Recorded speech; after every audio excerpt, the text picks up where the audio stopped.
Hi, my name is Sylvia. I'm from Seattle, Washington, and my major is mechanical engineering. Today we're going to be talking a little bit about gears, basically what they do, why we use them in engineering, and some devices or applications that you might see gears in. So basically, why we use gears. So before we start with that, I'm going to demonstrate something really quickly with a motor.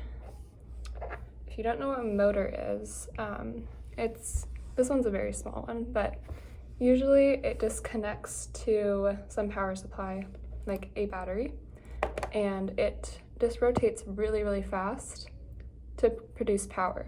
So I'm gonna go ahead and connect this, and you'll hear it start spinning. You might not even see it on camera. That's how fast it's spinning. You can see I drew some arrows and it looks like it's going counterclockwise, but they're actually going clockwise because the camera flips it. So this is a really helpful tool in engineering because you need power to do pretty much everything. But some devices, they can't really utilize that power super effectively.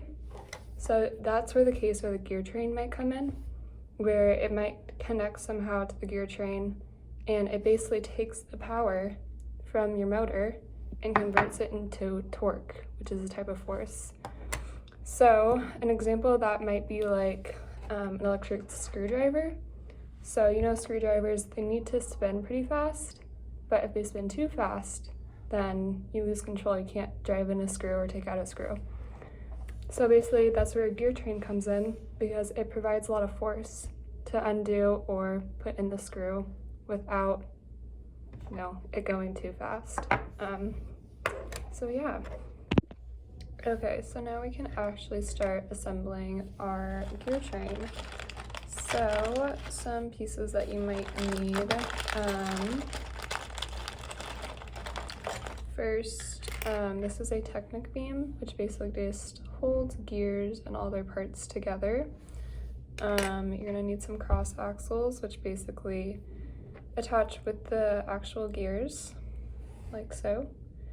And you're gonna need some fasteners, or I think their technical name are bushes. Okay, so we can just get started. So this is a 40-tooth gear. So basically I'm just gonna take my Technic beam and find a hole and line up the center of the gear with a hole on the Technic beam. Then you're just going to take a cross axle. It doesn't matter the length as long as it holds the Technic beam and gear together. Just like that. And then go ahead and use your fasteners to prevent any sliding of the gear.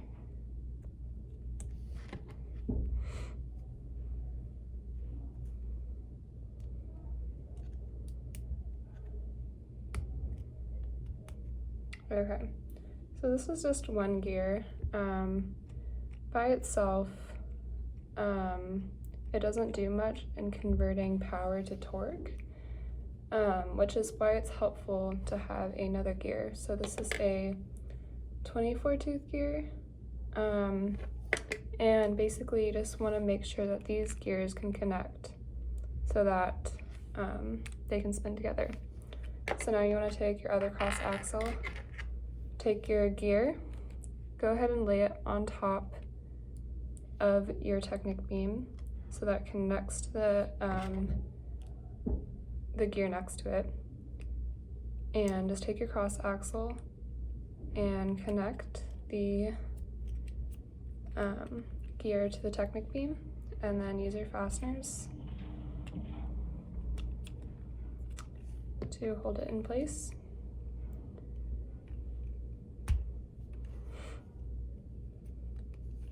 So now that you have the skills to basically build a really basic gear train, I really encourage you to play around with number of gears, order of gears, and basically what happens when you change out gear sizes. Make sure you send submissions to robotics@up.edu because we really want to see your pictures. And before I sign off, I wanted to share a bigger project that I've been working on for my engineering class. It's a wind turbine project that uses a motor and a gear train to basically spin some blades.